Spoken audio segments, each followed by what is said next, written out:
செய்திக்கு ஆதாரமாக அப்போஸ்தலனாகிய பவுல் எபேசிய திருச்சபைக்கு எழுதிய நிருபத்தின் 5வது அதிகாரத்தின் 16 மற்றும் 17 வசனங்களை நாம் வாசித்து துவக்கினோம். இப்பொழுது வாசிக்க வேண்டாம், அது நேற்றைக்கு வசனம். இன்றைய வசனம் எபேசியர் 5:15-16 வாசிக்கலாம். நீங்கள் ஞானமற்றவர்களைப் போல நடவாமல் ஞானமுள்ளவர்களைப் போல கவனமாய் நடந்து கொள்ள பார்த்து நாட்கள் பொல்லாதவைகளானதால் காலத்தை பிரயோஜனப்படுத்திக் கொள்ளுங்கள். நேற்றைக்கு செய்தியை நான் துவக்கும் முன்பதாக நாம் வாழ்கிற காலம் எப்படிப்பட்டது, காலத்தை எப்படி நாம் மதிப்பிட வேண்டும் என்று சில உதாரணங்களை சொல்லிவிட்டு தேவ சித்தத்தை குறித்து உங்களோடு பேசினேன். இன்றைக்கும் அந்த காலத்திலிருந்து துவங்க விரும்புகிறேன். அன்பானவர்களே, நாம் வாழ்கிற காலம் ஒரு கிருபையின் காலம். கிருபையின் காலத்தில் நாம் வாழ்ந்து கொண்டிருப்பதனால தான் கிருபாசனம் சபையே இருக்கிறது. ஆமென். இது கிருபையின் காலம், ஏஜ் ஆஃப் கிரேஸ். கிருபையின் காலத்தில் வாழ்கிறோம். ஆனால் இந்த காலம் நீடிக்குமா என்றால் மிக துரிதமாக முடிவுக்கு வரும். அப்படித்தான் திருமறை சொல்கிறது. மிக துரிதமாக இந்த கிருபையின் காலம் முடிவுக்கு வரும். ஏனென்றால் நியாயத்தீர்ப்பின் நாட்கள் வருகிறது, நியாயத்தீர்ப்பின் காலங்கள் வருகிறது. ஒருவரும் கிரியை செய்யக்கூடாத ராக்காலம் ஒன்று வருகிறது. பகற்காலம் இருக்கு மட்டும் நாம் வேலை செய்ய வேண்டும். இந்த காலம் கிருபையின் காலம் என்றாலும் நாம் கவலைப்பட வேண்டிய விடயங்கள் இந்த காலத்தில் உண்டு. நம்முடைய வாழ்க்கையில் நாம் ரட்சிக்கப்பட்டிருக்கிறோம், அபிஷேகம் பண்ணப்பட்டிருக்கிறோம், தேவனுடைய பிள்ளைகளாக வாழ்ந்து கொண்டிருக்கிறோம். மகிழ்ச்சி. இவ்விதமான விசேஷித்த பண்டிகைகள் காலங்களிலே ஒன்று கூடி பாடலை பாடி கர்த்தருடைய நாமத்தை சங்கீதனம் பண்ணுவதிலே ஒரு மகிழ்ச்சியும் கலிகூறுதலும் இருக்கத்தான் செய்கிறது. இல்லை என்று மறுப்பதற்கில்லை அன்பிற்குரியவர்களே. ஆனால் அநேகருடைய வாழ்க்கை ஒரு மரித்த நிலையில் இருக்கிறது. அதைத்தான் வாசித்த வசனத்துக்கு முந்தைய வசனத்திலே நாம் பார்க்க முடியும். அகல் தூங்குகிற நீ விழித்து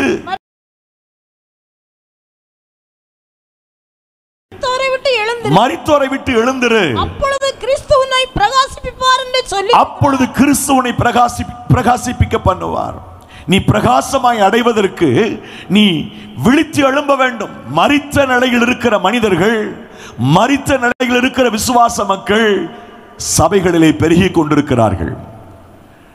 நான் நம்முடைய சபையை மாத்திரம் சொல்லவில்லை, உலகெங்கிலும் இருக்கக்கூடிய பல்வேறு பெயர்களில் ஏங்கி வருகிற தேவனால் முன்குறிக்கப்பட்ட திருச்சபைகள், மனவாட்டி திருச்சபையினுடைய அங்கத்தினர்கள், மரித்த நிலையில் இருக்கிற மக்கள் விழிப்படைய வேண்டும்.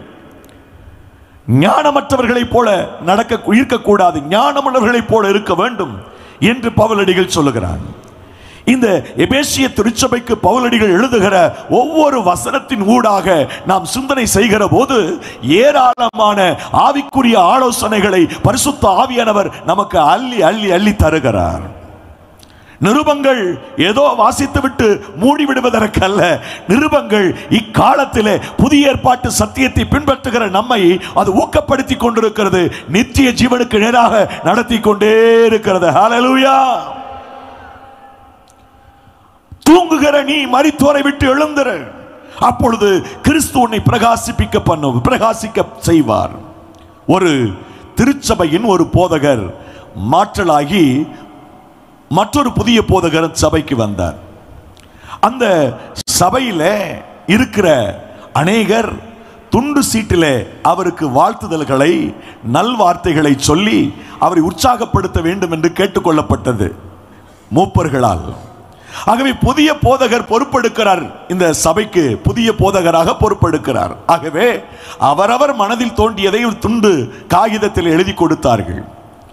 நீங்கள் எங்கள் சபைக்கு போதகராய் வந்தது தெய்வத்தினுடைய கிருபையே என்று எழுதியிருந்தார். மற்றொருவர், நிச்சயமாக நாங்கள் உங்களுக்கு முழு ஒத்துழைப்பு கொடுப்போம் என்று எழுதினார். இப்படி அவரவர் மனதின் நினைவுக்கேற்றபடி எழுதி கொடுத்தார்கள். அது ஒரு துண்டு சிட்டு இந்த போதகரை கொஞ்சம் டிஸ்டர்ப் பண்ணிருச்சு. என்ன அதில் எழுதியிருந்தது என்றால், போதகரே, எங்கள் சபை செத்து விட்டது, நீங்கள் தான் எங்கள் செத்து போன சபைக்கு உயிரூட்ட வேண்டும் என்று எழுதியிருந்தார். போதகருக்கு மனதில் கொஞ்சம் ஆத்திரம் ஆயிடுச்சு, கோபம் வந்துட்டு. அவர் அந்த கூட்டத்தினுடைய இறுதியிலே சொன்னார், அடுத்த ஞாயிற்றுக்கிழமை நம்முடைய சபையில் ஒரு அடக்க ஆராதனை நடக்கும், ஆகவே அத்தனை பேரும் ஆயத்தமாய் வாருங்கள் என்று சொன்னார். வெளிநாடுகளில் பார்த்தீங்கன்னா ஒருத்தர் இறந்து போனா 1 வாரம் 2 வாரம்லாம் வச்சிருப்பாங்க. நான் சில வருடங்களுக்கு முன்பதாக சிங்கப்பூர் தேசத்தில் இருந்தபோது 2 வாரங்கள் பிரேதத்தை வைத்துக்கொண்டு தொடர்ந்து பாட்டு பாடுவது, அந்த பிரேதம் ஒரு பக்கம் இருக்கும், இவங்க ஒரு பக்கம் சாப்பிடுவாங்க சிங்கப்பூரில். அது எனக்கு வித்தியாசமாக இருந்தது. நம்மெல்லாம் எப்படா கொண்டு அடக்கம் பண்ணுறதுன்னு இருப்போம். வெளி தேசங்களிலே, மேற்கத்திய நாடுகளிலே அந்த பிரேதத்தை பாதுகாப்பான இடத்தில் வைத்துவிட்டு நேரம் எடுத்துக்கொள்கிறார்கள். 10 நாட்கள் 15 நாட்களில் எடுத்துக்கொண்டு அடக்கம் பண்ணுகிறவர்கள் உண்டு. இப்பொழுதும் அது நடைமுறையில் இருக்கத்தான் செய்கிறது. ஆகவே யார் இறந்து போனா, அப்படி மேலை நாடுகளில் இறந்து போனவர்கள் அடக்க ஆராதனைக்கு வருகிற பெருவாரியான மக்கள் கருப்பு உடை அணிந்துதான் வருவார்கள். அதற்கென்று அங்கிகள் உண்டு. ட்ரெடிஷனல் சர்ச்சஸ்ல, நாமினல் சர்ச்சஸ்ல அதற்கான அங்கிகள் உண்டு. கருப்பு ஆடைகளை உடுத்தி கொண்டு வருவார்கள். சோ போதகர் சொல்லிட்டாரே, புது போதகர், யார் மரித்து போனதுன்னு ஒருக்கு புரியல, ஒரு பெரிய காங்கிரிகேஷன் அது. ஆகவே அதிகமான மக்கள் கருப்பு உடை அணிந்து வந்தார்கள். உள்ள வந்தவர்களுக்கு ஒரே ஆச்சரியம், சவப்பெட்டி எங்க இருக்கிறது. ஆனா போதகர் என்ன பண்ணார் தெரியுமா, குறிப்பிட்ட எல்லை வரைக்கும் யாரையும் வரவிடக்கூடாதுட்டார், பிளாக் பண்ணிட்டார். இப்ப பார்க்க முடியாது, ஆராதனை முடிஞ்சு பார்த்துக்கோங்க. பாடல் என்ன பாடல்? அடக்காரதில் பாடுற பாடல், பரலோகமே என் சொந்தமே, தேவப்பிதா என், ஆமா, இந்த மாதிரி அடக்கத்தில் பாடுற பாட்டையா எடுத்து பாடினார். ஸ்கிரிப்சர் வாசிக்கிறது கூட 1 கொரிந்தியர் புத்தகம் 15ஆம் அதிகாரத்திலிருந்து வாசிக்க கேட்போம்னு சொன்னார். அப்படியே எல்லாருக்குமே செத்து போன ஆராதனையில், அதான் அடக்க ஆராதனையில் இருப்பது போன்ற ஃபீல் வந்துட்டு. இப்போ போதகர் சொன்னார், வரிசையா வாங்க, ஒவ்வொருத்தரா பார்த்துட்டு போய் உட்காந்துக்கோங்க. எல்லாருக்குமே ஒரு எதிர்பார்ப்பு, யாரா இருக்கும், யார் மரித்து போனா, யார் செத்து போயிருப்பாங்கன்னு சொல்லி எல்லாருக்குமே ஒரு எக்ஸ்பெக்டேஷன். வரிசையா வந்தாங்க பாருங்க. வந்து அந்த தலை மட்டும் பார்க்குற மாதிரி ஒரு கேப் இருக்கு அந்த பெட்டியில. அப்படி பார்த்த உடனே வழக்கில் சொல்லுவாங்களே, இஞ்சி தின குரங்காட்டம், அப்படி சொல்லுவாங்க பாருங்க. முகம்லாம் இறுகி போவாங்க. எல்லாரும் வரிசையா வர்றவங்களாம் ஆர்வமா வருவாங்க. அந்த முகத்தை பார்த்துட்டு முகம்லாம் இறுகி போய் உட்கார்ந்தாங்க. போதகர் என்ன பண்ணியிருக்கிறாரு, யார் செத்து போனான்னு பார்க்குற இடத்துல முக கண்ணாடியை வச்சிருக்கிறார். யார் செத்து போனான்னு பார்த்தா யார் முகம் தெரியும். எல்லாம் பார்த்துட்டீங்களா? எல்லாம் பார்த்தாச்சு. திருச்சபை ஒரு நாளும் சாகாது. மணவாட்டி திருச்சபையை தெரிந்து கொண்டார். இந்த திருச்சபை ஒரு நாளும் சாகாது. ஆண்டவராகிய இயேசு கிறிஸ்து மத்திய ஆகாயத்திலே வெளிப்பட்டு இந்த சபை எடுத்துக்கொள்ளுகிற வரை இந்த சபை உயிருள்ளதாக இருக்கும். நீ செத்து போயிட்ட, நீ உயிரோடு எழும்பு. சபை மரிக்காது, சபை ஜீவனுள்ளதாக இருக்கும். பாதாளத்தின் வாசல்கள் அதை மேற்கொள்ளாது. சபை தேவனுடைய மணவாட்டி. ஆகவே சபை ஒரு நாளும் விழாது, சபை ஒரு நாளும் அது அழிந்து போகாது, சாகாது. சபையில் அங்க வகிக்கிற நீ மரித்து போயிருக்கிறாய், மனம் திரும்பு என்று ஒரு பிரசங்கம் பண்ணினார். நம்மிலே அநேகருடைய வாழ்க்கை மரித்து போன நிலையில் இருக்கிறது. ஆகவேதான் எபேசிய திருச்சபைக்கு பவுல் எழுதுகிற போது அந்த காலத்தை பற்றி சொல்லும் போது, நாட்கள் பொல்லாதவைகளானதால் காலத்தை பிரயோஜனப்படுத்துங்கள். அந்த முந்தைய வசனத்தை வாசிக்க கேட்போம். 17 என்று நினைக்கின்றேன். 15. ஆனபடியினாலே ஞானமற்றவர்களைப் போல நடவாமல் ஞானமுள்ளவர்களைப் போல கவனமாய் நடந்து கொள்ள பார்த்து. நாட்கள் பொல்லாதவைகளானதால். போதும். நீ தூங்குகிற, நீ விழித்து எழும்பணும், நீ பிரகாசமாய் இருக்கணும். அடுத்து நாட்கள் பொல்லாதா இருக்கிறது. இந்த வசனங்களை அவர் எழுதுவதற்கு நடுவிலே சொல்லுகிறார், ஞானமுள்ளவர்களாய் நடங்கள். The spiritual wisdom we need a spiritual wisdom. Triangle இருக்கக்கூடிய அந்த ஞானம், முப்பரிமாண நிலையில் இருக்கிற தேவன் விரும்புகிற ஞானம், அதிலே நாம் கவனம் செலுத்த வேண்டும். இன்றைக்கு இயேசு கிறிஸ்து இந்த பூமியிலே வெளிப்படுவார் என்றால் எத்தனை பேர் நாம் அவரோடு கூட அவர் சத்தம் கேட்டு மத்திய ஆகாயத்தில் எடுத்துக்கொள்ளப்படுவோம்? அல்லது இன்று நாம் கண்ணை மூடினால் எத்தனை பேர் நித்திய ராஜ்யத்திற்கு நாம் செல்ல முடியும்? நம்முடைய ஆவிக்குரிய வாழ்க்கை பழுது போய் இருக்கிறது. நம்முடைய ஆவிக்குரிய வாழ்க்கையில கரை இருக்கிறது. நம்முடைய ஆவிக்குரிய வாழ்க்கையில குறைவுகள் இருக்கின்றன. கரை திரை இல்லாத ஒரு பரிசுத்தம் உள்ள திருச்சபையாக நாம் இருக்க வேண்டும் என்று பரிசுத்த ஆவியானவர் விரும்புகின்றார். அன்பானவர்களே, இந்த காலம் நான் முன்பு சொன்னது போல இது ஒரு கிருபையின் காலம். எங்கும் பிதாவை தொழுது கொள்ளும் காலம் இது. அப்படித்தான் பைபிள் சொல்லுது.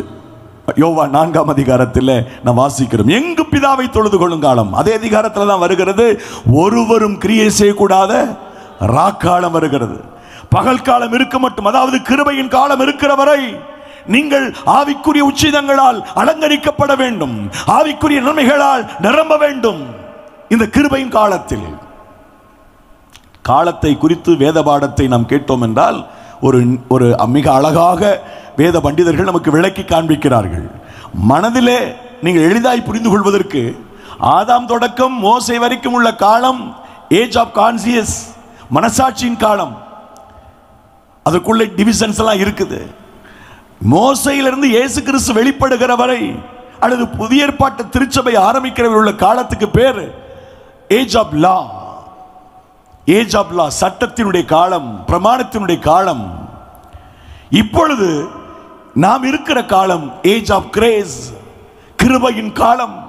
சோ இந்த கிருபையின் காலத்தில் நாம் ஞானமுள்ளவர்களாய் நடக்க வேண்டும்.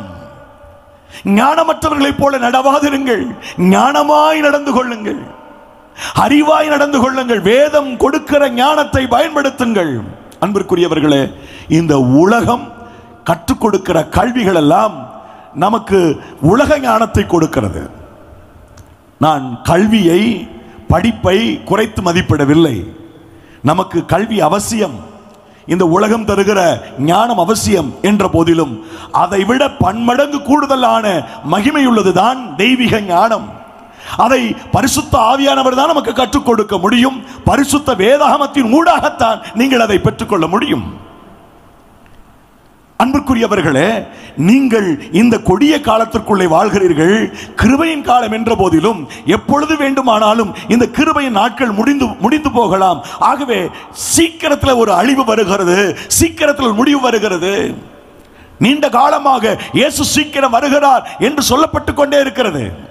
அப்படித்தான் நம் நாட்களிலும் நடக்கும் என்று நீங்கள் மிதமாக இருந்துவிடக் கூடாது.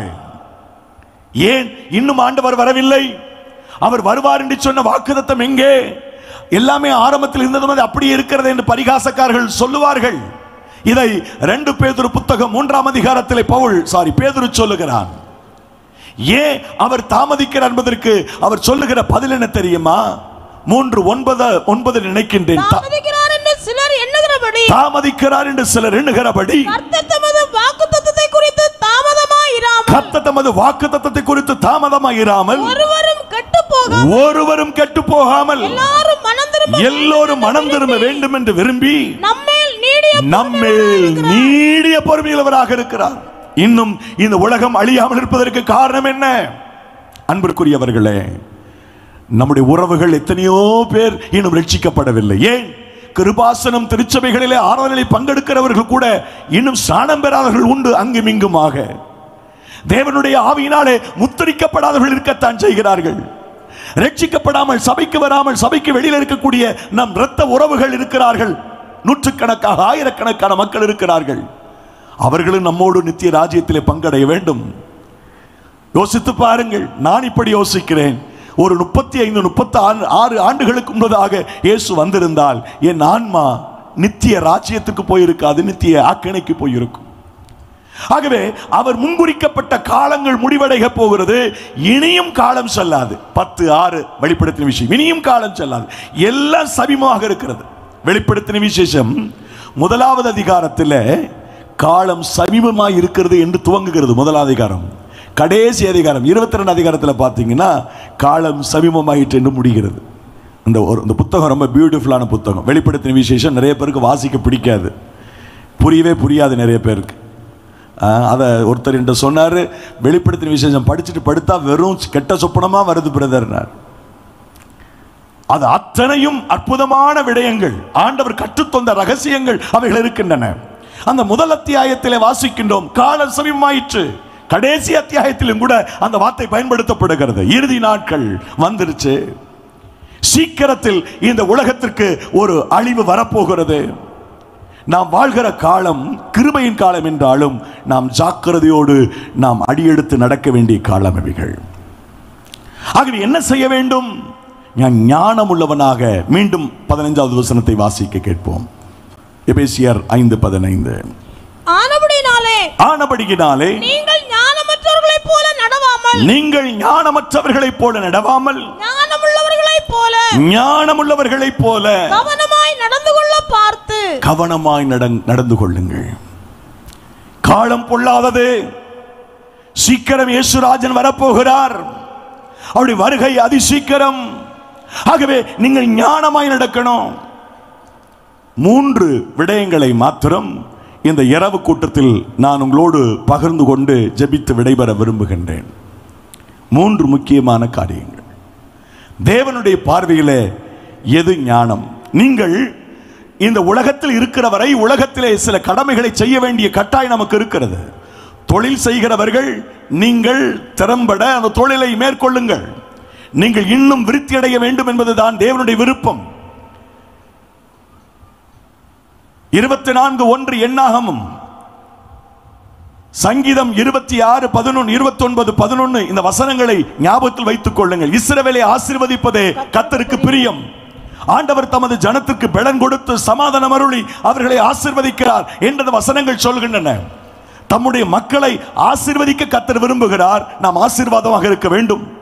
படிக்கிற பிள்ளைகள் நன்கு படித்து நல்ல உயர்ந்த பதவிகளை பிடியுங்கள்.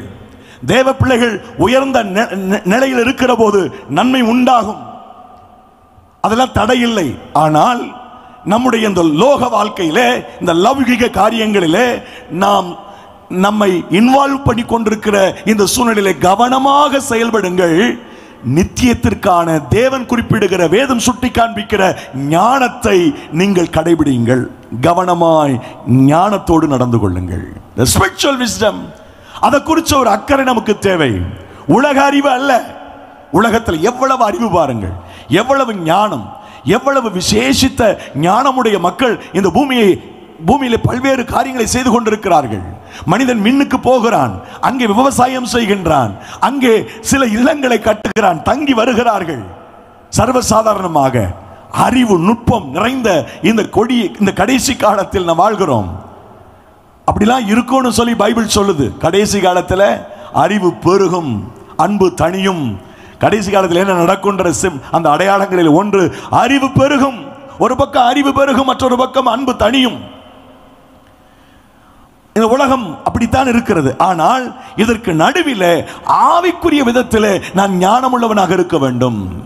என்னுடைய அன்றாட வேலைகள், என்னுடைய பணிகள், இந்த கடமைகள், இவைகளுக்கு நடுவில் ஆண்டவர் ஞானம் என்று எதை சுட்டி காண்பிக்கிறார், அதிலே நீங்கள் கவனம் செலுத்துங்கள். இயேசு கிறிஸ்துவை நான் வெறுமனை விசுவாசிப்பதினாலே நித்திய ராஜ்யத்துக்கு போய்விட முடியாது.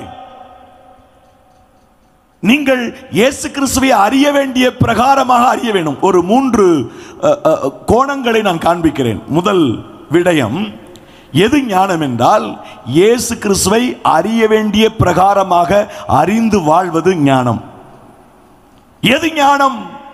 ஆண்டவருடைய பார்வையில் எது ஞானம் என்று சொன்னால், தேவனை நீங்கள் எப்படி பார்க்கிறீர்கள்? இரட்சகராக, மீட்பராக, சர்வ வல்லமையுள்ள தேவனாக நீங்கள் பார்க்கிறீர்கள். அநேக மக்கள் இயேசுவை ஒரு மந்திரவாதி மாதிரி பார்க்கிறான். இயேசு கிறிஸ்து போனா காத்து கருப்பு அண்டாதுன்றான் கிராமத்துல எல்லாம். இயேசு கிறிஸ்துகிட்ட போனா வாழ வைப்பாருங்க, அவரு நிறைய பணம் கொடுப்பாருன்னு நம்புறான் அநேகர். அவரை ஒரு புனிதராக நினைக்கிற பொதுமக்கள் அதிகம் உண்டு. ஆனால் நம்முடைய பார்வை எப்படி இருக்கிறது? நீங்கள் கிறிஸ்துவை அறிய வேண்டிய பிரகாரம் அறியவில்லை என்று சொன்னால் நித்திய ஜீவனை சுதந்திரிக்க முடியாது. யோவான் நற்செய்தி நூல், அதுக்கு முன்பதாக 1 கொரிந்தியர் 1:31 நான் நேற்றைக்கு பகலையும் அதை சொன்னேன். அந்த வசனத்தை, அவரே, அதாவது இயேசுவே தேவனால் நமக்கு ஞானமும் நீதியும் ஞானமானார். அவரே ஞானமானார், இயேசுவே ஞானமானார். அப்போ ஸ்பிரிச்சுவல் விஸ்டம், ஸ்பிரிச்சுவலா ஆவிக்குரிய பிரகாரமான ஞானம் இது என்றால் இயேசு கிறிஸ்துவை அறிய வேண்டிய பிரகாரம் அறிவது. அவரை நீங்க பாருங்க, இயேசு கிறிஸ்து இந்த பூமியில வாழ்ந்த போது அநேகர் அவரை தேடி வந்தாங்க. சில கிரேக்கர்கள் இயேசுவை தேடி வந்தாங்க. அந்த நிகழ்வு யோவான் 12ஆம் அதிகாரத்தில் இருக்கிறது. ஏன் அவர்கள் இயேசுவை தேடி வந்தார்கள்? இயேசு கிறிஸ்து தத்துவார்த்தமாய் பேசுகிறார், சமயோசிதமாய் பேசுகிறார்.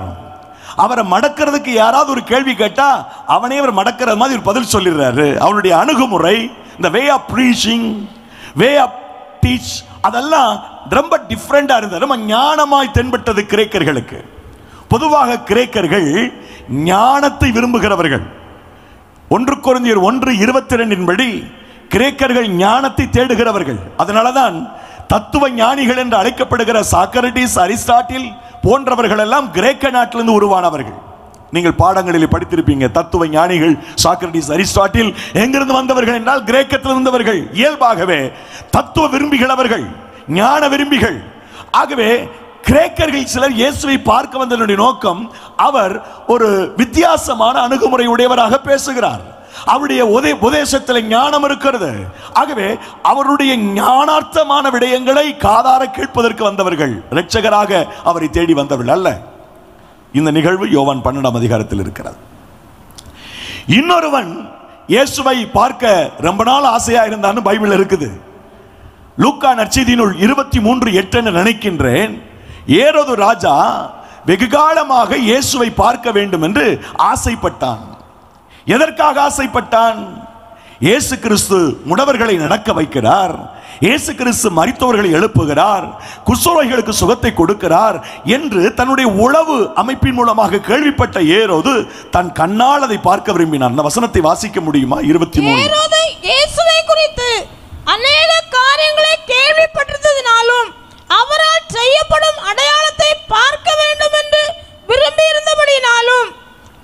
இருந்ததினாலும் அவரை காணும்படி வெகு நாளாய் ஆசை கொண்டிருந்தான். இயேசுவை காணும்படி வெகு நாளாய் ஆசை கொண்டிருந்தான். அந்தபடி அவரை கவனியுங்கள், நான் சொல்லக்கூடிய இந்த தகவல் வேதாகமத்தில் இல்லை. ஜோசப்பஸ் என்ற எபிரேய வரலாற்று ஆசிரியனுடைய ஆய்வின்படி இயேசு கைது செய்யப்பட்டு ஏறதுக்கு முன்பாக நிறுத்தப்பட்ட போது அவன் கைத்தட்டினான். ஒரு 4 பேர் ஒரு பெரிய கட்டில்ல உயர்தர வகை நாய் ஒன்றை தூக்கி கொண்டு வந்தார்கள். அந்த நாய் ரோம ராயன் ஏரோதியாளுக்கு அன்பளிப்பாக கொடுத்த ஒரு உயர்தர வகை நாய். அது உப்பரிக்கையிலிருந்து கீழே விழுந்து காலை ஒடித்துக் கொண்டது. அவன் இப்பொழுது என்ன சொல்லுகிறான்? அந்த நாயை, கால் ஒடிந்து போன நாயை கொண்டு வந்து வைத்துவிட்டு இயேசுவை பார்த்து சொன்னான், ஏரோது, முடவர்களை நடக்க வைக்கிறாய் என்று நான் கேள்விப்பட்டேன், அதை இப்பொழுது நான் பார்க்க விரும்புகிறேன். முடமாயிருக்கிற நாயை எழும்பி நடக்க வைக்க முடியுமா என்று கேட்டான். இயேசு அமைதியாக இருந்தார். அப்படி 2-3 விடயங்களை அவன் செய்ய சொன்னதாக சரித்திர குறிப்புகளில் எழுதப்பட்டிருக்கிறது. ஏனென்றால் வேலை முடிந்து விட்டது, அற்புதங்களை செய்கிற நேரம் முடிந்து விட்டது, இயேசு அமைதலாக இருந்தார் என்று குறிப்புகளிலே ஜோசப்பஸ் எழுதுகிறார். அவனுடைய ஆசை என்னவென்றால் இயேசு அற்புதங்களை செய்கிறவர், ஆகவே அற்புதங்களை பார்க்க வேண்டும். ஒரு மேஜிக் பார்க்கிற மாதிரி அவனுடைய மனநிலை. இயேசுவை இரட்சகராக பார்க்கவில்லை. நீங்கள் அதே போல 1 கொரிந்தியர் 1:22 பார்த்தீங்கன்னா அங்க எழுதி இருக்கிறது, கிரேக்கர்கள் ஞானத்தை தேடுகிறார்கள், யூதர்கள், வாசிக்கலாம், யூதர்கள் அடையாளத்தை கேட்கிறார்கள், யூதர்கள் அடையாளத்தை கேட்கிறார்கள், கிரேக்கர் ஞானத்தை தேடுகிறார்கள். இந்த ஏரோது ஒரு செமி யூதன், அதாவது அரை யூதன் தான், அரைகுறை யூதன். அவன் அடையாளத்தை தேடுகிறான். ஆனால் ஒருவன் இருந்தான், அவன் மனசுல எந்த எக்ஸ்பெக்டேஷன் கிடையாது. இயேசு எப்படிப்பட்டவரோ என்று பார்க்க காட்டத்தி மரத்தில் ஏறி அங்கே அந்த இடத்தில் அமர்ந்து கொண்டு இயேசுவை பார்க்க ஆசைப்பட்டான். அவனிடத்தில் எந்த விதமான எதிர்பார்ப்பும் இல்லை. அவன் ஆத்மார்த்தமாக உள்ளார்ந்த மனசோடு இயேசுவை பார்க்கணும். இந்த உலகம் என்னை பாவி பாவி என்று சொல்லுகிறது. நான் ஆயக்காரனா இருப்பதனால உலகம் என்னை ஒதுக்கி வைக்கிறது. எனக்கு அந்த ஆண்டவருடைய கடாட்சம் வேணும். அந்த உணர்வோடு ஆண்டவரை ஆவலாய் அவன் எதிர்பார்த்து காத்திருக்கிறான். தேவனை எதற்காக தேடுகிறோம் என்பது முக்கியம். தேவனை அறிய வேண்டிய பிரகாரம் அறிந்து கொள்வது. நீங்கள் வேத விரும்பிகளாக இருந்தால், வேதத்தை வாசித்து பழகிறவர்களாக இருந்தால், லூக்கா நற்செய்தி நூல் 18ஆம் அதிகாரத்தில் ஒரு ஐஸ்வர்யவான் இருக்கின்றான். அவனை பார்த்து இயேசு உன்னுடைய ஆஸ்தியை விட்டுவிட்டு என்னை பின்தொடர் என்று சொல்கிறார். அவன் ஆஸ்தி மிக்கவனாய் இருந்தபடினாலே துக்கத்தோடு திரும்பி போய்விட்டான் என்று பைபிள் சொல்லுகிறது. இது 18ஆம் அதிகாரம் லூக்கா. 19ஆம் அதிகாரத்தின் லூக்கா 19ஆம் அதிகாரத்திலே ஒரு ஐஸ்வர்யவான், அவன்தான் சகையு. இவனிடத்தில் இயேசு உன் ஆசியை வித்து தரித்திர கொடுன்னு சொல்லல. ஆனா அவன் சொன்னான். இவனிடத்தில் அவர் எதுவுமே கேட்கல.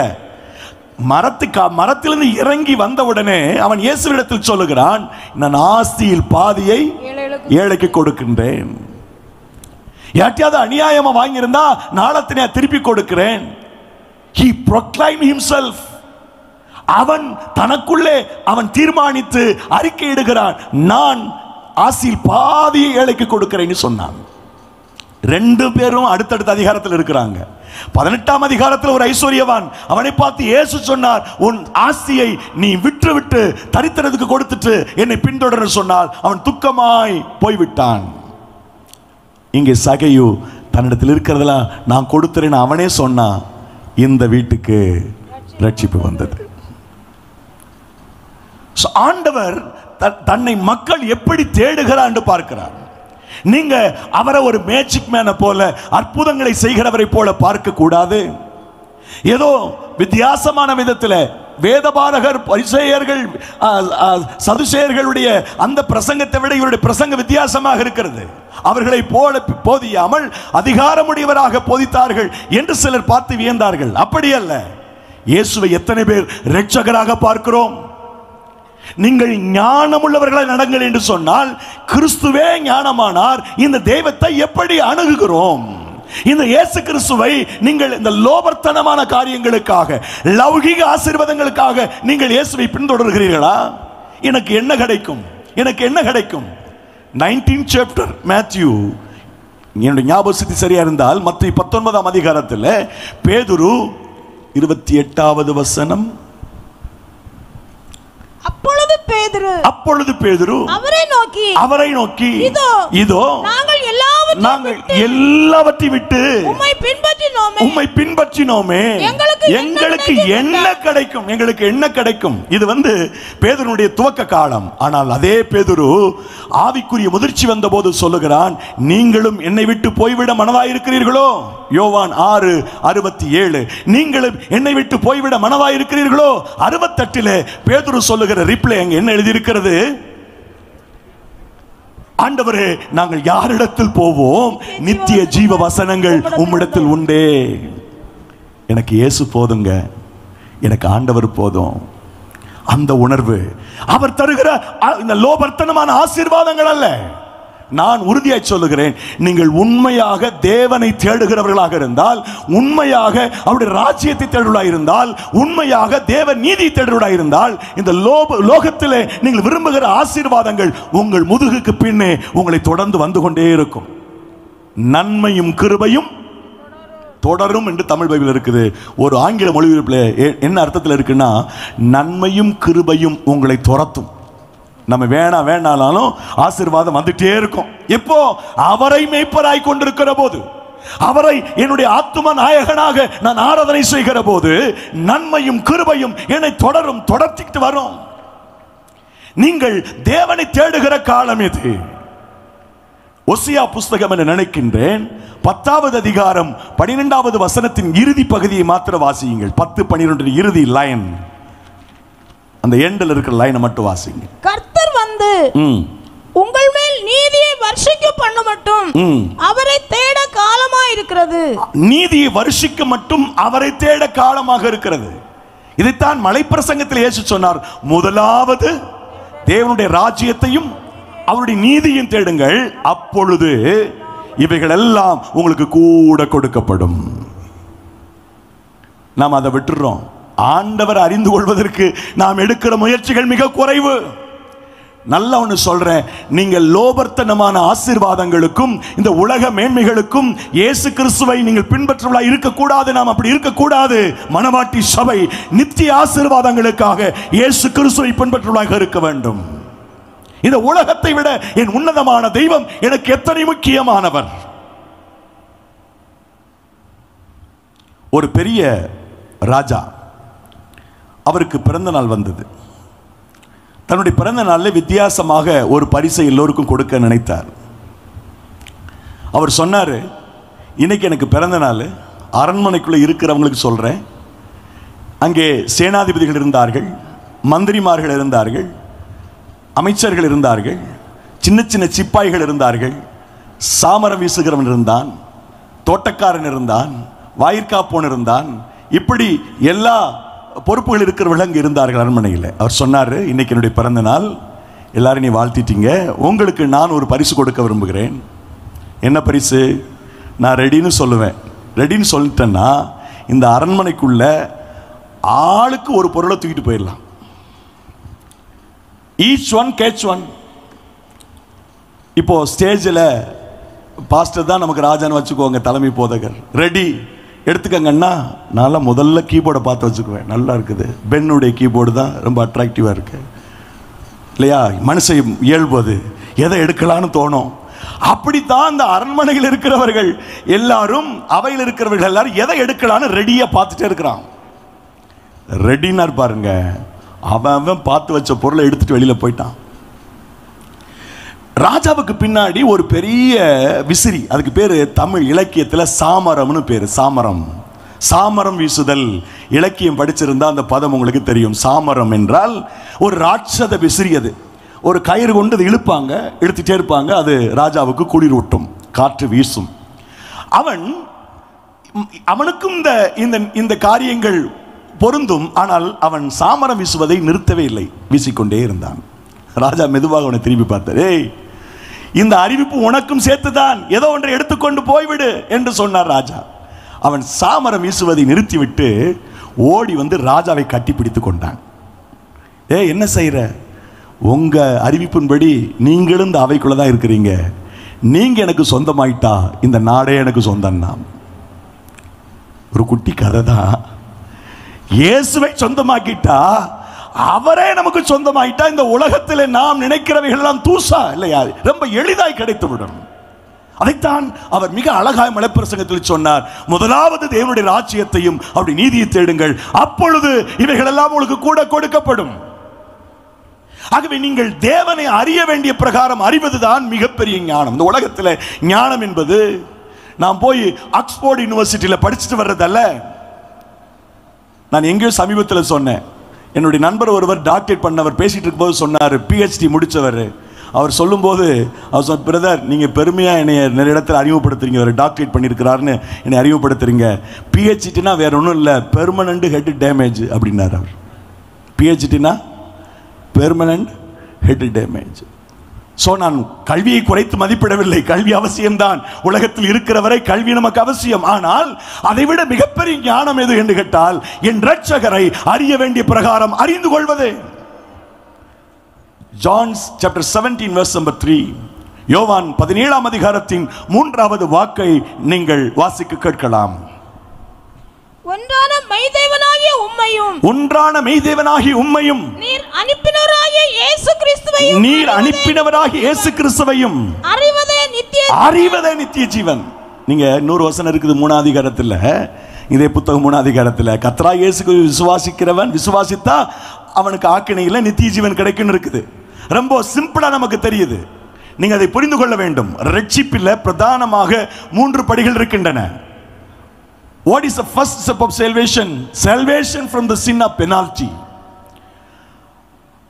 பாவத்தினுடைய தண்டனையிலிருந்து ரட்சிப்பு, அதுதான் முதல் படி. அதுக்கு நாம் என்ன செய்யணும்? 3:16 யோவான் படி அவரை விசுவாசித்தா போதும், அதுல இருந்து நமக்கு ரட்சிப்பு கிடைச்சிரும். நிறைய நேரங்களில் விசுவாசத்தோடு நின்று விடுகிறார்கள் மக்கள். அது முதல் ஸ்டெப். சால்வேஷனுடைய ரட்சிப்பினுடைய முதல் தளம் அது, அவ்வளவுதான். நீங்க ஆண்டவரை விசுவாசிக்கிறதுனால நித்திய ஜீவன் ஆக்கினை இல்லை. நித்திய ஜீவனை பெற்றுக்கொள்வதற்கு நாம் இன்னும் பிரயாசப்பட வேண்டியது அவசியம். செகண்ட் ஸ்டெப் ஆஃப் salvation என்னன்னு சொன்னா, salvation from the sin of power.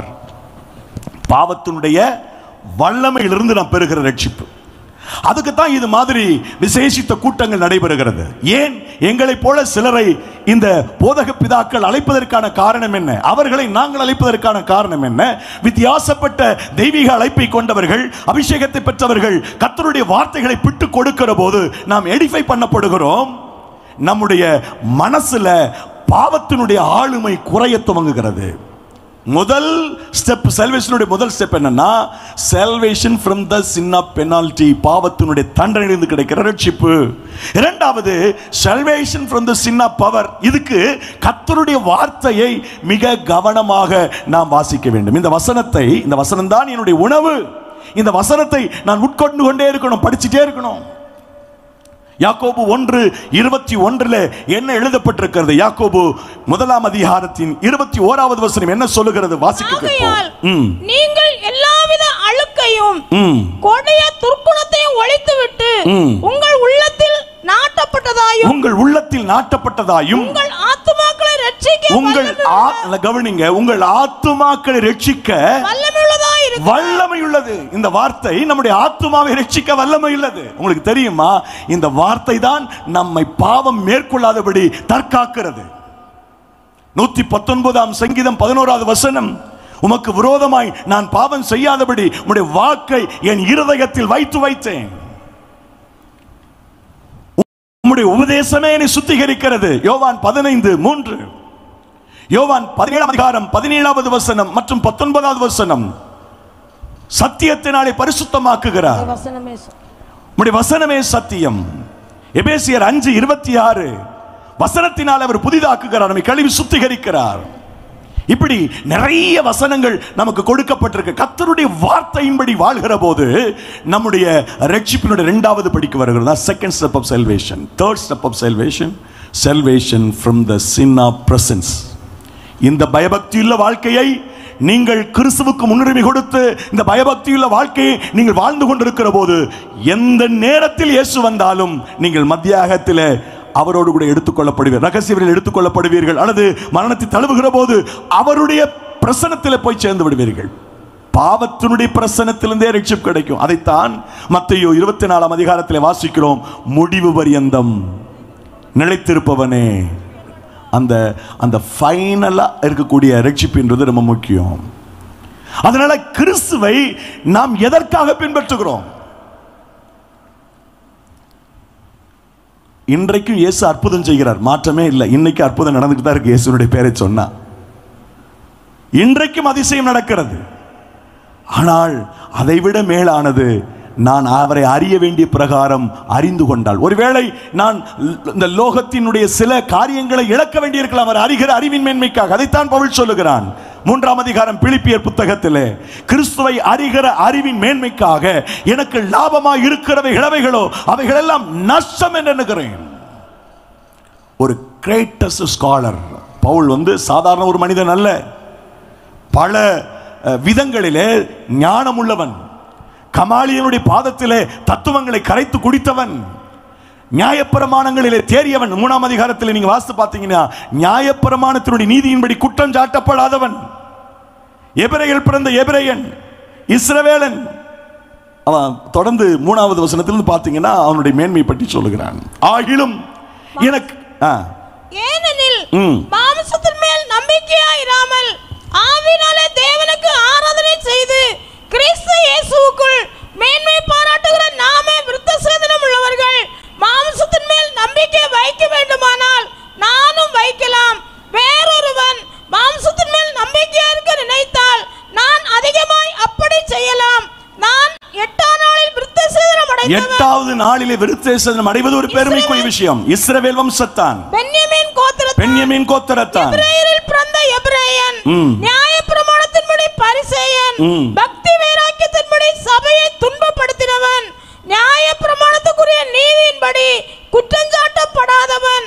ஆகிலும் எனக்கு எதெல்லாம் லாபமாய் இருந்ததோ அவைகளை அவைகள் எல்லாம் கிறிஸ்துவுக்காக நஷ்டம் குப்பையாக எண்ணுகிறேன், அவரை அறிகிற அறிவின் மேன்மைக்காக. அடுத்த வசனம் கூட அது மாத்திரமல்ல, என் கர்த்தராகிய கிறிஸ்து இயேசுவை அறிகிற அறிவின் மேன்மைக்காக எல்லாவற்றையும் நஷ்டம் என்று எண்ணிக்கொண்டிருக்கிறேன். எல்லாம் நஷ்டங்க. இந்த உலகத்துல எதுவுமே நம்மளோட வராது, எதுவுமே வராது.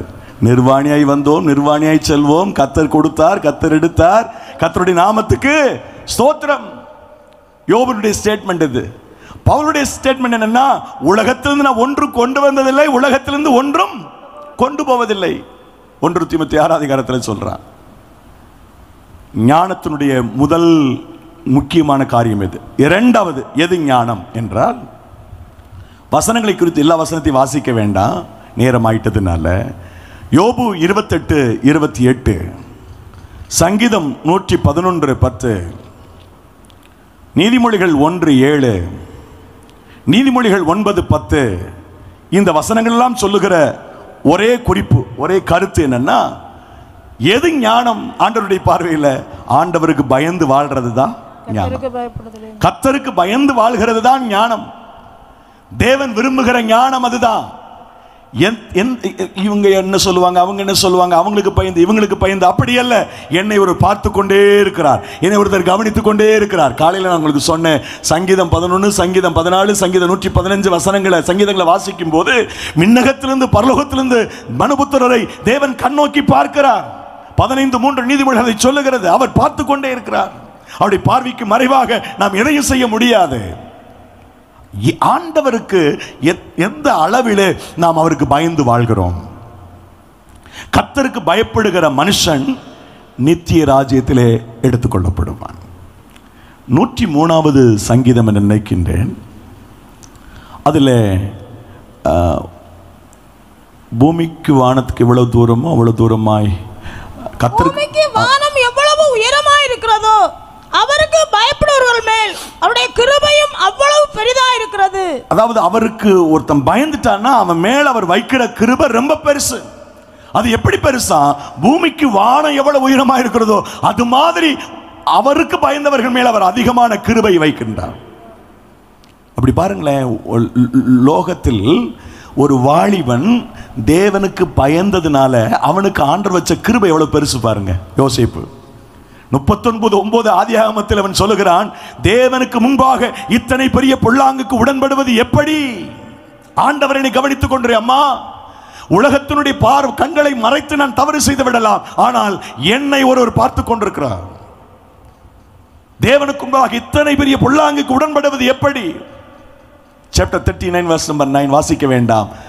அவன் கர்த்தருக்கு பயப்படுதலை வெளிப்படுத்தினான். ஆண்டவர் பார்த்தார். 41 அதிகாரத்தில் பார்த்தீங்கன்னா, சமஸ்த எகிப்தி தேசத்திலும் அவன் உத்தரவு இல்லாமல் யாரும் கையோ காலையோ நினைச்ச முடியாது. ஒரு ஒரு ஒரு அகதியாக, ரெஃப்யூஜாக, ஒரு நல்ல அடிமையாக வாழ்ந்து கொண்டிருந்த மனிதன், சிறைவாசியாக இருந்தவன் ஒரு அதிகாரம் தான். அடுத்த அதிகாரத்தில் அவன் ஆளுமை பெற்றவனாக இருந்தான். ஒரு மனிதன் தேவனுக்கு பயந்து வாழ்கிறவனாக இருந்தால் அவனுக்கு அவர் காண்பிக்கிற கிருபை ரொம்ப ரொம்ப பெருசு. இதை இயேசு கிறிஸ்து சிலுவையில் தொங்கிய போது வலதுபுறத்தில் இடதுபுறத்தில் இருந்த திருடர்கள் லைஃப்ல நம்ம பார்க்கலாம். நான் நினைக்கின்றேன் மத்தேயு 27வது அதிகாரத்தின் 44வது வசனத்தில் இந்த 2 திருடர்களை குறித்து ஒரு குறிப்பு இருக்கிறது. என்ன இருக்கு? வாசிங்க. அவரோடு கூட சிலுவையில் அறையப்பட்ட கள்ளரும், அவரோடு சிலுவையில் அறையப்பட்ட கள்ளரும் அந்தபடியே அவரை நிந்தித்தார்கள். இது என்ன ஃபார்ம்ல இருக்குது? சிங்குலர் ஃபார்ம்லனா ப்ளூரல் ஃபார்ம்ல இருக்குதா? கள்ளனும் அப்படின்னு இருந்தா ஒருத்தன் அர்த்தம், கள்ளரும்னா 2 பேர். 2 பேரும் சேர்ந்து ஆண்டவரை நிந்தித்தார்கள். இப்போ இந்த நிகழ்வுக்கு பிறகு இயேசு கல்வாரி சிலுவையிலே முதல் மொழியை பேசுகிறார், முதல் வார்த்தை பேசுகிறார். இது லூக்கா 23ஆம் அதிகாரத்திலே வருகிறது. பிதாவே இவர்களுக்கு மன்னியும், தாங்கள் செய்கிறது. இந்த ஜெபம் இந்த திருடனுடைய மனசுல ஒரு மாற்றத்தை கொடுத்துச்சு. மற்றொரு திருடன் சொல்லுகிறான், நீ கிறிஸ்துவானால், உண்மையிலே நீ கிறிஸ்துவானால், மெசியா என்றால் உன்னை என்னை எங்களை ரட்சித்துக்கொள் என்று பரிகசிக்கின்றான். அப்போ இந்த ஜெபத்தினால் தொடப்பட்ட திருடன் இருக்கான் பாருங்க, அவன் என்ன சொல்றான் பாருங்களேன். அந்த வார்த்தை வாசிக்க முடியுமா? இந்த வசனம் 39 23 39 லூக்கா. அன்றியும் சிலுவையில் அறையப்பட்டிருந்த குற்றவாளிகளில் ஒருவன், நீ கிறிஸ்துவானால் உன்னையும் எங்களையும் ரட்சித்துக்கொள் என்று அவரை இகழ்ந்தான். மற்றவன் அவனை நோக்கி, நீ இந்த ஆக்கினைக்குட்பட்டவனா இருந்தும் தேவனுக்கு பயப்படுகிறது இல்லையா? நாமோ நியாயப்படி தண்டிக்கப்படுகிறோம். இங்க நிறுத்திக்கோங்க. இந்த ஆக்கினைக்குட்பட்டும் நீ தேவனுக்கு பயப்படுகிறதில்லையா என்று கேட்கும் போதே நான் தேவனுக்கு பயப்படுகிறேன் என்ற பதிலை அவன் சொல்லுகிறான். அதை அவன் ப்ரொக்ளைம் பண்ணல, ஆனா அவனை பார்த்து சொல்றான், நீ இன்னும் கடவுளுக்கு பயப்படலையா? உன்னை மாதிரி இருக்க தயாரல்லப்பா, நான் தேவனுக்கு பயப்படுகிறேன். அவன் சொல்லிட்டு அவன் ஆண்டவர் பார்த்து, உம்முடைய ராஜ்யத்தில் வரும்போது அடியேனை நினைத்தருளும், இன்றைக்கு நீ என்னோடு கூட. அவன் அறிய வேண்டிய பிரகாரம் அறிந்தான். மற்றொரு திருடன் இந்த சிலுவையிலிருந்து இறக்கி விடுவதற்கு இயேசு போதுமானவர் என்று நினைத்தான். ஆனால் மற்றொரு திருடன், அவரால் ஜெபத்தினால் தொடப்பட்ட திருடன் சொன்னா, நான் மரிப்பது பிரச்சனை இல்லை, மரணத்துக்கு பிறகு தேவனோடு வாழ வேண்டும். அவன் தேவனுக்கு பயப்படுகிறவன் என்பதை வெளிப்படுத்தினான். அந்த கலந்துரையாடலிலே நான் தேவனுக்கு பயப்படுகிறவன் என்று அவன் ப்ரொக்ளைம் பண்ணாமல் இருந்தாலும் கூட அவன் தேவனுக்கு பயப்படுகிறவனாகவே நமக்கு தோன்றுகிறான். அது நடந்த உடனே அவனுக்கு பரதீசை கர்த்தர் வாக்கு பண்ணுகிறார். நித்திய ஜீவனுக்கு நீங்க போகணும்னு சொன்னா கர்த்தருக்கு பயந்து வாழணும். அதுதான் ஞானம். இந்த ஸ்பிரிச்சுவல் விஸ்டம் இரண்டாவது, முதல்ல ஆவிக்குரிய ஞானத்தினுடைய முதல் பகுதி என்னன்னு சொன்னா கிறிஸ்துவை அறிய வேண்டிய பிரகாரம் அறிந்து கொள்வது. இரண்டாவது, அவருக்கு பயந்து வாழ்வது. கர்த்தருக்கு பயப்படுதல்னா என்ன? நீதிமொழிகள் புத்தகம் 8ஆம் அதிகாரம் 13வது வசனம் சொல்லுகிறது, தீமையை வெறுப்பதே கர்த்தருக்கு பயப்படுகிற பயம். நம்முடைய கான்சியஸ்ல, நம்முடைய சிந்தனையில, நம்முடைய நினைவுகளில் எதெல்லாம் தீமையாய் தோன்றுகிறதோ அதை விட்டு விலகுவது கர்த்தருக்கு பயப்படுகிற பயம், ஆண்டவருக்கு அஞ்சி வாழ்கிற வாழ்க்கை. அன்பானவர்களே, அன்பிற்குரிய தேவ பிள்ளைகளே, தாசர்களே, நாம் கர்த்தருக்கு பயந்து வாழ்வோம். நித்திய ராஜ்யத்தில் நாம் பிரவேசிப்பதற்கு அது நம்மை தகுதிப்படுத்துவது மாத்திரமல்ல, இந்த பூமியில வாழும் போதே நீங்கள் ஆசீர்வாதமாய் வாழ முடியும்.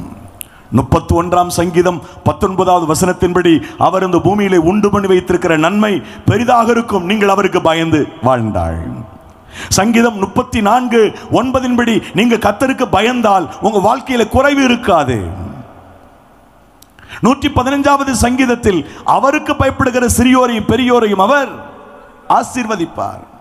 128ஆம் சங்கீதம் முதல் வசனம் மற்றும் 4வது வசனத்தில் அவருக்கு பயப்படுகிறவர்களுக்கு பாக்கியம் உண்டு, அவர்களுக்கு ஆசீர்வாதம் உண்டு. 22 நீதிமொழிகளிலே அவருக்கு பயந்தவர்களுக்கு ஐஸ்வர்யம் உண்டு, கனம் உண்டு, மேன்மை உண்டு. எவ்வளவு வசனங்கள்! யாத்திரையாகம புஸ்தகத்தில் துவக்கத்தில் வாசித்தோம், அவர் மருத்துவச்சிகள் கர்த்தருக்கு பயந்ததினால் கர்த்தர் அவர்களை ஆசீர்வதித்தார் என்று வாசிக்கிறோம். கர்த்தருக்கு பயந்ததினால், ஆண்டவருக்கு அஞ்சி வாழ்ந்ததினால்.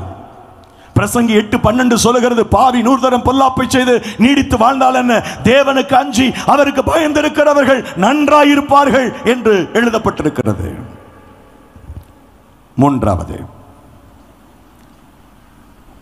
ஞானத்தினுடைய முதல் வடிவம் கிறிஸ்துவை, ஞானத்தின் மொத்த உருவமாயிருக்கிற கிறிஸ்துவை அறிய வேண்டிய பிரகாரம் அறிவதற்கு நாம் முயற்சிக்க வேண்டும். இரண்டாவது, இந்த தேவனுக்கு நீங்கள் பயந்து நடப்பதினால், இந்த ஆண்டவருக்கு பயந்து வாழ்வதினால் ஞானத்தினுடைய இரண்டாவது நிலைக்குள் நீங்கள் வந்து விடுகிறீர்கள். இந்த ஞானத்தினுடைய முப்பரிமாணத்திலே கடைசி பகுதி எதுன்னு சொன்னா, நாம் வாழ்கிற காலங்களிலே நேரடியாகவோ மறைமுகமாகவோ பிற ஆத்துமாக்களுடைய ஆதாயத்திற்கு நாம் நம்முடைய பங்களிப்பை செய்து கொண்டே இருக்க வேண்டும். நம்முடைய திருச்சபையினூடாக செய்யலாம், அல்லது தனிப்பட்ட விதத்தில் செய்யலாம். ஆத்தும ஆதாயம் செய்கிறவர்கள் ஞானம் உள்ளவர்கள். நீதிமொழிகள் புத்தகம் 11ஆம் அதிகாரம் 30வது வாக்கு சொல்லுகிறது. நீதிமொழிகள் 11:30. நீதிமானுடைய பலன் ஜீவ விருட்சம், ஆத்துமாக்களை ஆதாயப்படுத்திக் கொள்ளுகிறவன், ஆத்துமாக்களை ஆதாயப்படுத்திக் கொள்ளுகிறவன் ஞானம் உள்ளவன். ஆத்துமாக்களை யார் ஆதாயப்படுத்துகிறானோ அவன் வெறுங்கையோடு நான் நித்திய ராஜ்யத்திற்கு போக மாட்டேன். இன்று நான் மரித்தால் என் சார்பிலே ஒரு கூட்ட மக்கள் அங்கே இருக்க வேண்டும். ஒவ்வொரு நம்முடைய விசுவாச மக்களுக்கும் அந்த பொறுப்பு இருக்கிறது. சுவிசேஷத்தை பிரசங்கியாதிருந்தால் எனக்கு ஐயோ என்கிறான் பவுலடிகள். மற்றொரு வசனத்தை வாசியுங்கள். தானியேல் புத்தகம் 12ஆம் அதிகாரம் 3வது வாக்கியம். ஞானவான்கள் ஆகாய மண்டலத்தின் ஒளியைப் போலவும் அநேகரை நீதிக்குட்படுத்துகிறவர்கள். பாருங்க, இந்த ஞானம் உள்ளவர்கள் யாருன்னா ஆதாயப்படுத்துறவங்க, மக்கள் ஆதாயப்படுத்துறவங்க. கிறிஸ்துவை நாம் அறிவிக்க வேண்டும். சாட்சியுள்ள வாழ்க்கையின் ஊடாக நீங்கள் வாய் திறந்து இயேசு நல்லவர் என்று சொல்வதற்கு முன்னதாக உங்களுடைய வாழ்க்கையின் மூலம் கிறிஸ்துவை காண்பியுங்கள். நீங்களும் நானும் ஒரு நடமாடும் நிருபங்களாக இருக்க வேண்டும். 2 கொரிந்தியன்ஸ் chapter 10 அந்த அதிகாரத்தில் பவுல் சொல்லுகிறது போல கிறிஸ்துவின் நடமாடுகிற நிருபங்களாக நாம் இருக்க வேண்டும். மொபைல் எபிஸ்டல்ஸ் ஆஃப் ஜீசஸ் கிரைஸ்ட், நடமாடுகிற இயங்குகிற ஒரு நிருபங்களாக நாம் இருக்க வேண்டும். மக்கள் நம்மை கிறிஸ்துவின் சுபாவத்தை, நம்மிடத்தில் கிறிஸ்துவின் சுபாவத்தை வாசிக்க வேண்டும். எதற்கு பரிசுத்த ஆவியானவர்? அந்நிய பாஷை பேசி ஆர்ப்பரிச்சிட்டு நாம் கலைந்து போவதற்கல்ல. பரிசுத்த ஆவியானவர் கொடுக்கப்பட்டதனுடைய நோக்கங்கள் பிரதானமான ஒன்று, நீங்கள் இந்த உலகத்துக்கு சாட்சியாக இருக்க வேண்டும். பரிசுத்த ஆவியின் உலகத்தில் வருகிற போது நீங்கள் பலனடைந்து எருசலேமிலே, யூதேயாவிலே, சமாரியாவிலே, பூமியின் கடைசி பரியந்தம் எனக்கு சாட்சிகளாக இருப்பீர்கள். நாம் அதை செய்ய மறக்கிறோம் அநேகர். தனிப்பட்ட விதத்தில் நான் எந்த அளவிற்கு பிற ஆத்துமாக்கள் மேல் தாகமுடையவனாக இருக்கிறேன் என்பது மிக முக்கியம். எல்லா கிருபாசன திருச்சபைகளிலும் இனி வருகிற ஆண்டிலே புதிய ஆத்துமாக்கள் வர வேண்டும். அல்லேலூயா சொல்லுவோம். விசுவாசிகள் மூலம் கர்த்தர் ஒரு பெருங்கூட்டத்தை சபைக்குள்ளே கொண்டு வர வேண்டும். அதற்கு தேவை நம்முடைய சாட்சியுள்ள வாழ்க்கை. கவனியுங்கள், ஒரு பரிசுத்தவான் இப்படி சொன்னார், அப்போஸ்தலர் 1:8க்கு நீங்க கீழ்ப்படியலைன்னா அப்போஸ்தலர் 8:1 நடக்கும்னு சொன்னார். அப்போஸ்தலர் 1:8க்கு நீங்க ஒபே பண்ணலைன்னா அப்போஸ்தலர் 8:1 நடக்கும். 8:1 என்ன நடக்குது? அவனை கொலை செய்கிறதற்கு சவுலும் வாசிங்க. அவனை கொலை செய்கிறதற்கு சவுலும் சம்மதித்திருந்தான். அக்காலத்திலே எருசலேமில் உள்ள சபைக்கு மிகுந்த துன்பம் உண்டாயிற்று.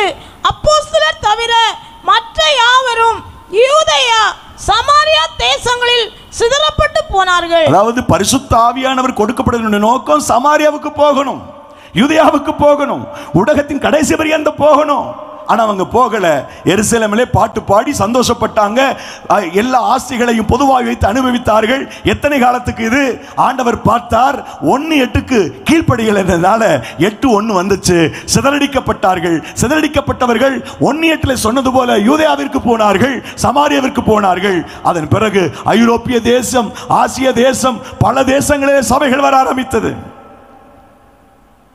ஒரு பெரிய நோக்கத்தோடு பல ஆண்டுகளுக்கு முன்பதாக பரிசுத்தவான் சாதையாவை இந்த பூமியிலே தெரிந்து கொண்டு கிருபாசனம் திருச்சபை உருவாக்கப்பட்டு இன்றைக்கு இந்த திருச்சபைகளுடைய தலைமை போதகராக ஐயாவை கர்த்தர் நியமித்து இந்த செட்டப், இந்த ஒழுங்குமுறைகள், இவைகள் எல்லாவற்றையும் ஆண்டவர் செய்து வைத்திருக்கிற நோக்கம் என்ன தெரியுமா?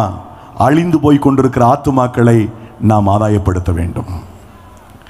அந்தந்த பிராந்தியங்களில் இருக்கிற திருச்சபைகளிலே புதிய ஆத்துமாக்கள் ரட்சிக்கப்பட்டு கொண்டே இருக்க வேண்டும், மீட்கப்பட்டு கொண்டே இருக்க வேண்டும். உங்களுக்கு முன்னே நிற்கிற நான் ஏறத்தாழ 35 ஆண்டுகளுக்கு முன்பதாக இந்த ஆண்டவரை அறிவிக்க துவங்கினேன். எனக்கு ஆழமான நம்பிக்கை, நான் இன்று மரித்தால் குறைஞ்சது ஒரு 500 பேராவது என்னை வரவேற்கிற ஆள் இருப்பாங்க. என் கையால் நிறைய பேருக்கு ஞானசானம் கொடுத்துருக்கிறேன். சிறு வயதில் வந்துட்டதுனால நிறைய பேருக்கு என் சொந்த கையால் ஸ்நானம் கொடுத்திருக்கின்றேன். நான் தனிப்பட்ட விதத்தில் ஆத்துமாக்களை ஆதாயம் செய்திருக்கிறேன். எனக்கு அந்த நம்பிக்கை இருக்கிறது. ஆகவே மகிழ்ச்சியோடு நான் அதை சொல்கிறேன். ஒவ்வொரு விசுவாசிகளுக்கும் பொறுப்பு இருக்கு, கடமை இருக்கு. அதுதான் ஞானம். தேவனுடைய பார்வையிலே அதுதான் விளையாடப்பட்டது. ஆகவே நாட்கள் பொல்லாதவைகளாக இருக்கிறது. நீங்கள் ஞானம் உள்ளவர்களாய் கவனமாய் நடங்கள். கிறிஸ்துவை அறிய வேண்டிய பிரகாரம் அறிந்து கொள்ளுங்கள். அதுதான் ஞானம். அவருக்கு பயப்படுகிற பயத்தில் இன்னும் வளர்வதற்கு அர்ப்பணம் செய்யுங்கள். அதுதான் ஞானத்தினுடைய 2வது பகுதி. எல்லாவற்றுக்கும் மேலாக ஆத்துமாக்களை ஆதாயம் பண்ண தீர்மானியுங்கள். எந்தாவது ரூபத்தில் நான் ஆண்டவரை மற்றவர்களுக்கு அறிவிக்க வேண்டும். ஆண்டவரை பிறருக்கு நான் சொல்ல வேண்டும். நான் ஒரு பட்டணத்திலிருந்து ஒரு கிராமத்திற்கு போகும்படி ஆவியானவரால் நடத்தப்பட்டேன். 1988ஆம் ஆண்டு. அந்த பட்டணத்திலிருந்து அந்த ஊருக்கு 64 கிலோமீட்டர். திருச்செந்தூரில் மீன் அடித்த ஒரு சைக்கிளை ஒருத்தர் எனக்கு காணிக்கையை கொடுத்தார். அந்த சைக்கிளில் அமர்ந்து கொண்டு பின்பதாக என்னுடைய பொருட்களை வைத்துக்கொண்டு 5 மணி நேரம் சைக்கிள் மிதித்து அந்த கிராமத்துக்கு சென்றேன். அந்த கிராமத்து மக்கள் ஒருவரும் என்னை ஏற்றுக்கொள்ளவில்லை, எனக்கு வீடு கொடுக்கல. 4 மாதங்கள் காடுகளிலே தங்கியிருந்தேன். எனக்கு வயது 17. ஒரு சந்தர்ப்பத்தில், சிறு வயது தானே, சரியான உணவு இல்லை, ஆகாரம் இல்லை, அனுசரணையாய் பேசுவதற்கு அருகில் ஒருவரும் இல்லை. என் மனம் சோர்ந்து போனது. இதுதான் ஊழியமா? இப்படிலாம் கஷ்டப்படணுமா என்ற எண்ணம் எனக்கு வந்தது. மெதுவாக சிறுபிள்ளைகளுக்கென்று ஊழியத்தை துவக்குவதற்கு ஒரு இடம் கிடைத்தது. அந்த இடை நாட்களிலே ஒரு பாலடைந்த ஒரு ஆலயத்திலே தங்குவதற்கு சென்றேன். அங்கே யாரும் விசுவாசிகள் இல்லை, பூட்டப்பட்ட ஒரு ஆலயம். அங்கே இந்த சொத்துக்களை பராமரித்து கேட்டேன், ஐயா இது யார் கட்டியது? அவர் சொன்னார், ஸ்வீடன் நாட்டிலிருந்து ஒரு மிஷனரி இதை கட்டினார். மண் சவர்தாது. மண்ணை குலைக்கிற போது அந்த வெள்ளைக்காரரே மண்ணை குலைத்திருக்கிறார். அவருடைய காலிலே அந்த மண்வெட்டி வெட்டி ரத்தம் பீரிட்டது. இந்த செவற்றில் அந்த மிஷினுடைய ரத்தம் இருக்கிறது என்று அவர் சொன்னார். ஸ்வீடன் நாட்டில் பிறந்த, ஸ்வீடன் நாட்டை சேர்ந்தவர். 1946வது ஆண்டு அந்த பகுதிக்கு வந்து அநேக மக்களை ஆண்டவரிடத்திலே நடத்தி இருக்கிறார். பிரியமானவர்களே, நற்செய்தியை சொல்வதற்குரிய சூழல் இல்லாத போதும் கிராமந்தோறும் நடந்து நற்செய்தியை அறிவித்தார். அவருடைய செவிவெளி செய்திகள் அன்று இரவு என் மனதை அசைத்தது. நான் ஊழியம் செய்தால் இந்த ஊர்ல தான் செய்யணும், அதிலும் இந்த குறிப்பிட்ட வெள்ளைக்காரர் எங்கெல்லாம் செய்தாரோ அந்த இடத்தெல்லாம் போய் செய்ய வேண்டும். அவருடைய பெற்றோர்கள் ஸ்வீடன் நாட்டிலிருந்து வந்தவர்கள். அவர் இந்தியாவிலே மதுரையிலே பிறந்தவர். மரித்தது தஞ்சாவூர் பக்கத்தில் ஒரு கிராமத்தில். பிரியமானவர்களே, 30,000 அனாதை பிள்ளைகளை அவர் சாப்பாடு கொடுத்து வளர்த்தார். 246 இடங்களிலே ஆலயங்களை, பள்ளிகளை கட்டி கொடுத்தார் மக்களுக்கு. அவருடைய எண்ணம் எல்லாம் இயேசு கிறிஸ்துவை மக்களுக்கு சொல்ல வேண்டும். நான் யோசித்தேன், எங்கோ பிறந்த பூர்வீகத்தை கொண்ட ஒரு வெள்ளைக்காரன், டச் மேன் வந்து என் மக்களை நேசித்து இப்படி ஊழியம் செய்ய முடியுமானால் நான் ஏன் செய்யக்கூடாது? அவரை பற்றி ஆய்வுகளை செய்ய துவங்கினேன். அந்த கடினமான நாட்களில் இதே கிருபாசனம் திருச்சபை சார்ந்த ஒரு அருமையான சகோதரர் அந்த கிராமத்திற்கு ஆசிரியராக வந்து பணி செய்தார். நான் நினைக்கிறேன் ஞானவில்லை சபையை, கிருபாசன சபை சார்ந்தவர் நினைக்கிறேன், ஞானவில்லை அதுக்கு பக்கத்தில் தெரியல எனக்கு. தாஸ் ஐயா அவர்கள் இருந்தபோது அவருடைய மகனுடைய திருமணம் நடந்தது. நான் இங்கே வந்திருந்தேன். ஐயா அவர்களை பார்த்தேன். அவர் பேர் சுகந்தகுமார். எனக்கு அந்த கடினமான காலங்களிலே எனக்கு டேபிள்லாம் வாங்கி கொடுத்து அந்த சபையை நடத்துவதற்கு உதவி செய்தவர். ஆகவே கிருபாசன சபை என்பது 35 ஆண்டுகளுக்கு முன்பதாகவே இந்த சபையை நினைச்சு நான் கர்த்தருக்கு ஸ்தோத்திரம் பண்ணியிருக்கிறேன். இன்னைக்கு ஜெனரல் கன்வென்ஷனில் நிற்கிறது எனக்கு ரொம்ப சந்தோஷம். கிருபாசனம் திருச்சபைக்காக நான் கர்த்தருக்கு நன்றி சொல்லுகிறேன். கிருபாசனம் திருச்சபை சார்ந்த என் அன்பு சகோதரர் சுகந்தகுமார் அவர்கள் ஆசிரியராக பணி செய்த போது எனக்கு அவர்கள் அன்பு பாராட்டி ஊக்கப்படுத்தினார்கள். அதன் பிறகு இந்த மிஷனரியை நான் ஆய்வு செய்தேன். 8 ஆண்டுகள் எனக்கு நேரம் எடுத்தது. 20,000 கிலோமீட்டர் பயணம் செய்தேன். அந்த மனிதருக்காக மலேசியா, சிங்கப்பூர், ஸ்ரீலங்கா மற்றும் பர்மா போன்ற பட்டணங்களுக்கு சென்று, நாடுகளுக்கு சென்று பல தகவல்களை சேகரித்தேன். அவரை பற்றி புத்தகங்களை எழுதி முடித்தேன். அந்த புத்தகம், ஒரு சில புத்தகங்கள் பின்பகுதியில் நான் வைத்திருக்கிறேன். முடிந்தால் நீங்கள் கட்டாயம் அல்ல புத்தகம் வாங்கி செல்ல வேண்டும் என்று, முடிந்தால் எடுத்து செல்லுங்கள். நிறைய புத்தகங்களை வெளியிடுகிறோம். எங்களுடைய நோக்கம் எண்ணிக்கைக்கு புத்தகத்தை வெளியிடுவது அல்ல. ஒரு புத்தகம் ஒரு விசுவாசி கையில் கிடைச்சா அது அவங்களுடைய மனசுல மாற்றத்தை கொடுக்க வேண்டும். ஒரு மனிதனுடைய வாழ்க்கை என் வாழ்க்கையில மிகப்பெரிய மாற்றத்தை கொடுத்தது. நான் ஒரு சபையை துவக்கிவிட்டு அங்கே நான் மகிழ்ச்சியோடு இந்த ஊழியத்தை செய்வது அல்ல, நான் சாகிற வரைக்கும் சபைகளை உருவாக்கி கொண்டிருக்க வேண்டும் என்ற பாரம் ஆண்டவர் கொடுத்தார். அதோடு கூட இந்த மிஷனரியுடைய லைஃப் என் மனசுல மாற்றத்தை கொடுத்தது. ஆத்துமாக்களை ஆதாயம் செய்ய வேண்டும். ஆகவே என்னுடைய ஊழியத்தில் மிகப்பெரிய மோட்டோ ஒன்று இருக்குது. என்னன்னு கேட்டா, சீக் பீப்புள் மேக் டிசைபிள். ஒரு பக்கம் ஜனங்களை தேடணும், ஜனங்களை ஆதாயப்படுத்தணும், மறுபக்கம் சீஷர் கூட்டத்தை ஏற்படுத்த வேண்டும். எனக்கு அன்பான ஆவிக்குரிய சொந்தங்களே, சகோதர சகோதரிகளே, பெரியவர்களே, போதக பிதாக்களே, நாம் தீர்மானிப்போம். தேவனுடைய பார்வையில் ஞானம் என்று கருதப்படுகிற ஆத்தும ஆதாய பணியை நாம் வீறு கொண்டு செய்ய முயற்சிப்போம். நிச்சயமாக நாம் கண்ணை மூடுகிற போது நித்தியத்திலே மிகப்பெரிய பலன் நம் அனைவருக்கு காத்திருக்கிறது. கண்களை மூடி தேவனை நோக்கி நாம் பார்க்கலாமா? இந்த அருமையான நாளிலே ஆண்டவர் உங்களுடைய என்னுடைய வாழ்க்கையை கூர்ந்து கவனிக்கிறார். நாம் ஆண்டவருக்கு பிரியமுள்ளவர்களாக வாழ வேண்டும் என்று தேவன் விரும்புகிறார்.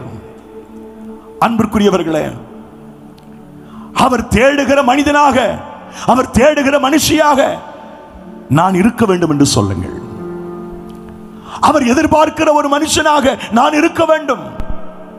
அவர் விரும்புகிறபடி வாழ்கிற ஒரு மனுஷியாக நான் இருக்க வேண்டும். எனக்கு உதவி செய்யும் ஆண்டவரே, எனக்கு உதவி செய்யும் ஆண்டவரே.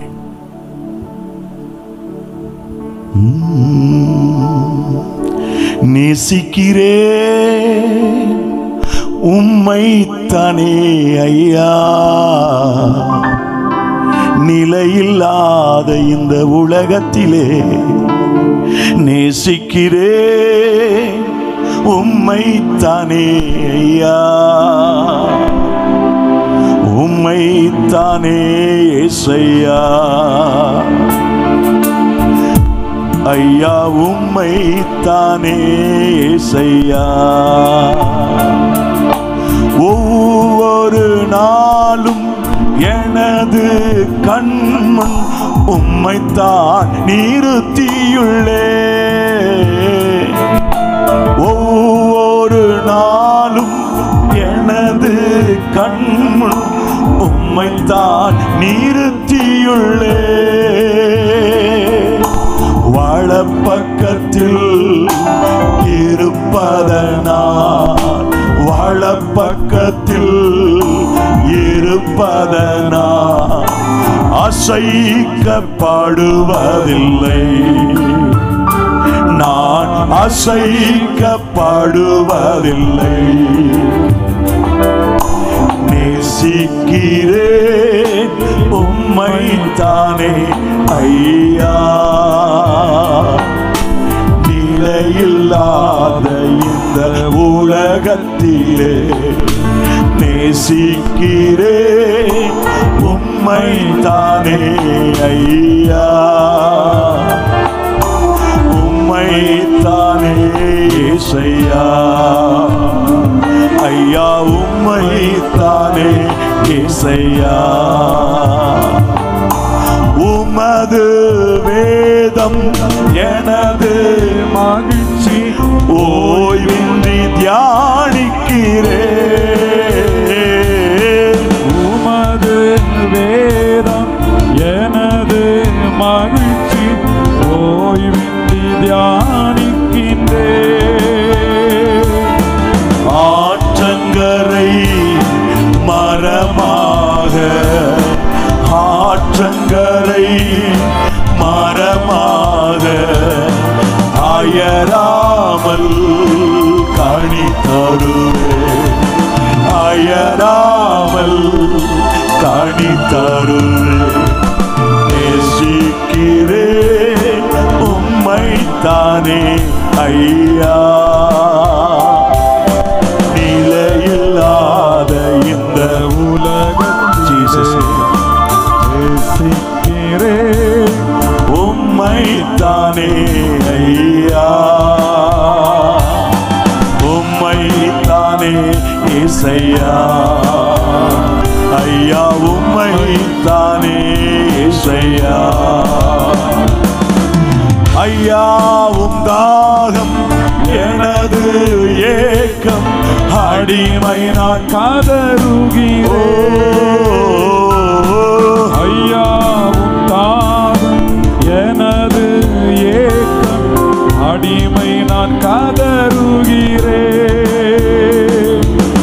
என் ஜனங்கள் அறியணுமே ஜனங்கள் அறியணுமே, ரட்சகருமை தேடணுமே, ரட்சகருமை தேடணுமே.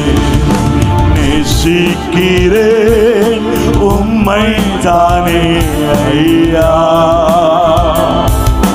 நிலையில்லாத இந்த உலகத்திலே நேசிக்கிறேன் உம்மை தானே ஐயா,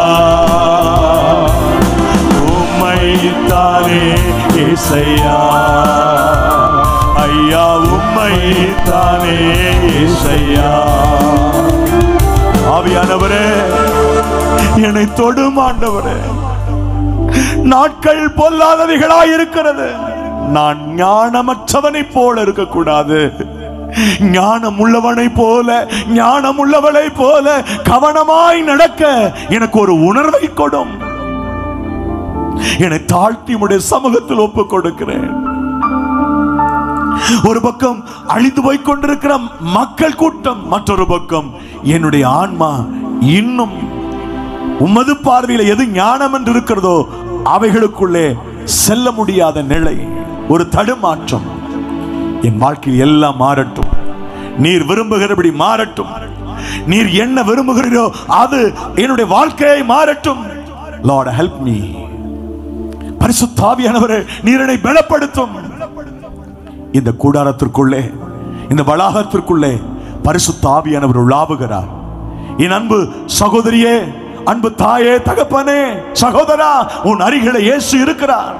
உன் அருகிலே பரிசுத்த ஆவியானவர் செய்வாடுகிறார். கேள், நான் உமக்கு உம்முடைய நாமத்தை, உம்முடைய உள்ளத்தை சந்தோஷப்படுத்துகிறவனாக என்னை மாற்றும் ஆண்டவரே. Lord change me Lord. அற்புதம் செய்யுங்கப்பா. எல்லாரும் அப்படியே மனசு உள்ளத்தின் ஆழத்திலிருந்து கர்த்தரை ஸ்தோத்திரம் பண்ணுவோமா? எல்லாரும் கர்த்தரை துதிக்கலாம். ஹல்லேலூயா.